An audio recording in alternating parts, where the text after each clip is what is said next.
Hey magicians, welcome back to my channel. This is another unboxing video. Today we're going to be looking at two different things. These are Breyer Stablemates. First we have the Poetry in Motion gift set, which I think was first released in 2023, but I finally managed to get my hands on it. And then we also have the Series 2 6-piece assortment. So these are individual singles that are sold separately typically, but you can get a discount if you order all 6 at once from the Breyer website. And I'm pretty sure you can also get these in stores, places like Walmart, things like that.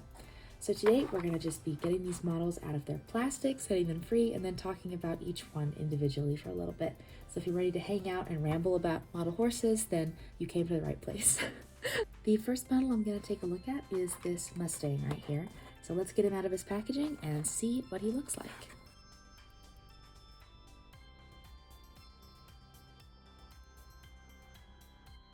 And here he is out of the plastic. Of course, he's really pretty. I did want to mention that in the past, the backs of these single packs sometimes had breed information, but in this series they don't seem to. There's just a picture of each model and the name of which breed it's supposed to be. But sadly, we don't get a little breakdown on each breed or info about the horse like we used to. Not sure if we're going to bring that back because I really liked that feature.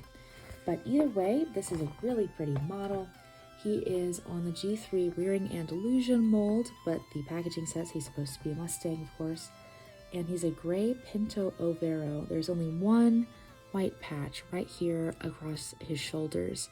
So that's a really cool marking. I like it, pretty distinctive. And then of course he's also got 4 stockings or half stockings. It's a little hard to tell. They're a little bit faded. And no white markings on his face. He also has a paler ends on his mane and tail, which is pretty. Talking about this mold, they do frequently use it for Mustangs, and I appreciate that. I actually think it looks a little more like a Mustang than it does like an Andalusian. And it's of course rearing, so it reflects the wild spirit of the Mustang. I appreciate this model. He's very pretty. Next up, let's have a look at this Clydesdale right here. And I can tell you right away, this is a new mold. I've only got one other horse on this mold, so I'm excited to meet him out of the packaging. All right, here he is. Let's take a closer look. Now this Clydesdale is the M1 Clydesdale Stallion mold. And one interesting thing about this mold you might not know is that it's actually been released with a loose mane and tail and with a long mane and tail. So this is the long mane and tail version. You can see it flows down over his neck right here. And he's got a nice long tail that goes all the way down back here. But there is a version of this Clydesdale that has a braided mane and a tail that's been braided all the way up, so it's very short. Which this is exciting. I like the long mane and tail version. I always appreciate when horses look like they could possibly be wild. He's a beautiful, beautiful copper bay. He's got 4 socks, 1 on each foot, of course, and then a bald face that turns into a milk bucket muzzle. I love these broad facial markings. They're really pretty. And if you have a look at the paint on his body, you can see the shading is pretty nice on both sides. I feel as if Breyer has had an uptick in quality. They weren't looking too good a few years ago, which is partly why I stopped buying so many. But since I've been seeing them in stores again, they've been looking pretty nice. I've started collecting again. I'm not cured, but I do think the model's quality has increased in recent years, which is exciting and it's nice to see. But yeah, he looks really pretty. He's got the same finish all over, no gloss, nothing like that. And I do like this mold. You can really see the strength of the breed, especially in the thickness of those muscles on the rear legs and the power of those shoulders. Really impressive. So there's our Clydesdale. Now it's time to meet our quarter horse. So let's set him free of the packaging and get a closer look.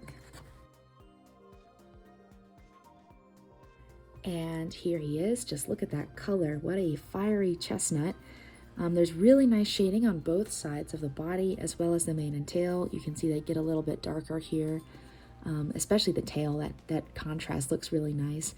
In terms of white markings, we have this little star right here, which is very cute, and then a 4 half stocking and a rear stocking. That one goes all the way up. No other white markings. I do really, really like this mold. It's the M1 Smart Chic Olina mold. So I think I have one other horse on this mold, and I do like it. Again, it's large. These new Stablemates seem to be larger than the older ones. It seems like the scale has increased slightly in the last couple of years, but I'm not mad about it, actually. I think the increase in size allows the molds to have more detail in them. And if you compare this model to one of the older ones, one of the really old molds from, say, 1975, the difference is incredible. Taking a closer look, you can see the shoulders and the flanks have really incredible muscle definition. Look at that right there. Wow. And the mane and tail have a little bit of a curl or a wave to them. I love it when molds have that detail. There's a little bit of waviness happening here. I just think it adds so much to the texture. Since I mentioned it, I actually went and grabbed one of my older models. This is the Arabian Mare from 1975. So this is a G1 mold. This is the earliest series of Stablemates molds, and you can see the absolute difference in detail. There's very little definition happening here. Not on the mane and tail, not on the muscles, not on the legs, not even on the face. It's there, but it's not all the way there. And then if you have a look here at our Smart Chic Olena, you can see the absolute difference. I mean, come on, look at the shoulder there and the shoulder there, totally different. As well as the difference in size. You can see this newer one is much larger than the older one. But like I said, I'm not mad about it. That definition on the muscles is incredible. And it's kind of fun to see how far the brand has evolved in the last couple of decades. So a little bonus there. All right, back to business. We're next going to have a look at this little Missouri Foxtrotter. Here he is. What a looker. He's a beautiful pale palomino, a wonderful golden color. There's not quite as much shading happening here on the sides. The color is pretty uniform, although I recognize that it's a little harder to achieve shading on such a pale coat. The mold here is, of course, the M1 Missouri Foxtrotter, and the only white markings are this stripe right down the face. That's a broad stripe. Nothing on the feet, and then, of course, we have that pale white mane and tail. I am not too familiar with this mold. It's fairly new, and I'm not too familiar with the breed either, so I'm interested to learn a little bit more about the Missouri Foxtrotter, especially because I have family out of Missouri. The face has a little bit of shading on the eyes and nose, which is nice, brings out a little bit of the detail. Interestingly, the ears are shaded as well. I'm not sure if that's standard for palominos. And then, of course, we have 4 black hooves. So there is our Missouri Foxtrotter. Next up, let's have a look at the Arabian. This is another black Arabian. I've been seeing a lot of these recently. So let's get this boy out and check him out.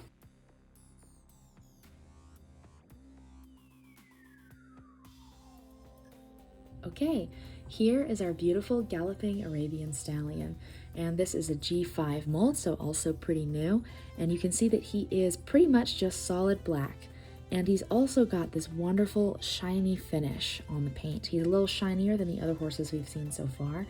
If we compare him to the Clydesdale, which is a similarly dark color, the finish is different. This one is definitely shinier. And I think that's actually really important when you have these solid black horses, especially. There's no shading happening anywhere along the body to show off the definition in the mold or give that sense of realism. So having a semi-reflective, semi-gloss coat is very important because it makes all that detail really stand out. I mean, just look at those muscles there. Look at that flowing tail. This is a really gorgeous mold. It'd be sad to lose that detail. In terms of white markings, we just have a little half stocking back here on the very rear foot, and then we also have this little irregular star. I love when the stars aren't just diamond shaped and they have a little bit of personality to them. That's super fun. So here is our beautiful Arabian. We know all about Arabians. They have that distinctive face. They're wonderful endurance runners, and I'm very happy to have another one in my collection. The very last horse in this assortment is the Appaloosa, and here she is. Let's go ahead and get her out and take a look. And here she is. I really like this mold. It's not super new. It's the standing stock horse mold. It's G3, but something about it really appeals to me. I just think the rhythm of it, the way that she's just standing there and the tail is moving, something about it, I just like it. It's very well proportioned. And of course, she is a beautiful sort of rosy chestnut color with blanket Appaloosa markings. And she's also got a little stripe on her face all the way down here, a very neat little stripe. This breed is known, of course, for the spotted markings. And I feel like we do see the blanket markings a lot since they're so distinctive. But I also love when Breyer releases other Appaloosa horses. We saw a set come out a few years ago that had a few different kinds. I think leopard Appaloosas might be my favorite, but I do not have anything against this girl. I think she's very pretty. So that is the last of our 6-piece breed assortment. We're just gonna move these horses over here, and then we're gonna have a look at Poetry in Motion. So here is the Poetry in Motion gift set, and I had been eyeballing this one for a while, but since I was living in Europe, I could not get my hands on it. I was kind of worried they'd retire it before I could, but I was lucky and they didn't. Taking a look at the back of the package, there's a little bit of info here. It says, "There's nothing more captivating than watching an athletic horse do what they love, whether that be dressage, jumping, or working cattle. With their agile movements and stunning coats, this is a beautiful bunch to behold." That's nice. So it looks like it's dedicated to a variety of different activities that horses can do. It also has a picture of each little model. We've got a dapple gray Hanoverian, a black Mustang, a Dunskin American Warmblood, and a Bay Roan Morgan Cross down here at the bottom. Without any further ado, let's go ahead and get these fellas out of the package so we can have a closer look.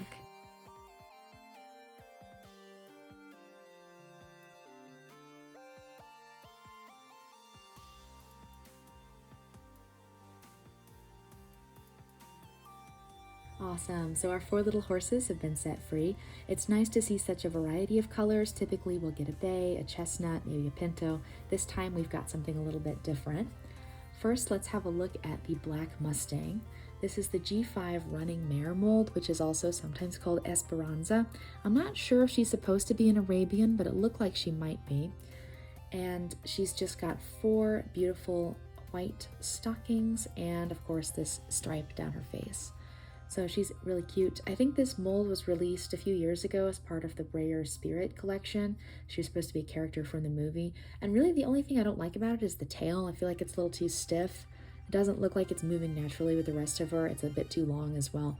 So that's the only thing I don't like. The rest of the mold is very nice. I like it. She's smaller than some of the other horses we've seen. You can see compared to our Missouri Foxtrotter, she's much smaller. So it's nice to see that variety in size as well. Next, let's have a look at the Hanoverian. Now this is the G5 Valegro portrait model. So this mold was created as an actual model of the real-life horse Valegro, who's an Olympic dressage champion, and it's tiny. Actually, I'm not sure if Valegro is this small in real life, but for a stallion, this mold is pretty small. Next to pretty much every other mold, he looks very small, but I do like it. I do really like this mold. He's very elegant. He's got that braided mane and then a long flowing tail, and he has a beautiful dapple gray color. In terms of white markings, there is, I think, a blaze here. It's pretty difficult to see though because the face is pale. Nothing on the feet, and then the tail gets paler near the end. I love dapple grays. They're one of my favorite colors on any breed, and I love it when Breyer releases them because they do that speckling effect that I can't get with a paintbrush. It just looks nicer. I'm gonna have to invest in an airbrush, I think, if I want to get my horses to look like this. But yeah, here is our dapple gray Hanoverian. Next, let's have a look at this Warmblood. Specifically, this is supposed to be an American Warmblood. I can definitely see it, especially looking at the legs. They're not quite as thick as they might be for a European Warmblood. And the color here is dun skin, so a buckskin dun. And this is great. You can see these primitive markings. Usually when Breyer does primitive markings, they only do the dorsal stripe. But here we also see the little shadowy stripes on the legs as well, which is something you'll see on really ancient breeds of horses like Przewalski's. I love it when they add those in there. Interestingly, there seems to be a little bit of a painting error here. The mane is white along the seam. Not sure if that's intentional or if a spot got missed on the spray. There's also a white patch here though, which makes me think it might not be an accident. I'm not quite sure. And of course this mold is a classic. It's a G2 Warmblood mold. We see this one all the time. Breyer loves it. I honestly really like it too. I'm maybe a little bit sick of it since I have a bajillion horses on this mold, but I do like it. It has great movement, it has a little bit of personality, and I like the way the tail is whipping around to the side here. The spraying on the tail is very messy. Just try not to look at all that black overspray there. I think this is probably the worst painted model that we've seen so far in this video. I think this one's probably the sloppiest, but of course he is still cute. Last of all, let's have a look at this Morgan Cross. This is another classic. This is the G2 Morgan mold. I've mentioned previously that I really like this one. I still do. And I also really love roans. This is, of course, a bay roan. So he's got a wonderful dark, almost blue body, sort of a purplish shade with that roaning on the bay. And then we've got the black mane and tail with a beautiful gloss on them. No white markings of any kind. He's just solid roan. And it also looks like he's got a little bit of a shine to his coat, and especially the mane and tail, that the other models don't quite have. So again, Breyer is using the finish on that paint to set off the detail in the mold, which I love. Whenever I'm painting horses, I use acrylic paints with a matte finish, and then I always do an overspray with some kind of acrylic sealer, and then sometimes I'll add a gloss to the eyes, the nose, hooves, mane, and tail, just to get that extra detail with the texture difference. But yeah, that is our very last horse. Perfect. So here are the horses of the day. I've got a little herd running across my desk. In terms of final thoughts, I think if you were to choose between the two of these sets, I would actually go with the first set we looked at, the 6-piece assortment, for a couple of different reasons. I think the quality of the painting on these overall is much nicer. This roan is really pretty, and this dapple gray is really pretty, but the errors in painting on the dun skin aren't too great. And this, the black coat on this one isn't quite as shiny as the black coat on our Arabian Stallion over here. So I think if you wanted to choose, I would go with this one. The other thing is we've got some newer molds here. These are older. All of these molds are a little bit older, except for this last one here. And even she's a few years old. Most of these are pretty new. So it's nice to see that variety if you want to spice up your collection a little bit with some newer molds. I think I preferred this 6-piece assortment to the Poetry in Motion gift set. As usual, thank you so much for hanging out with me. I'm going to keep trying to film and upload as regularly as I can. And until next time, I will see you. Bye!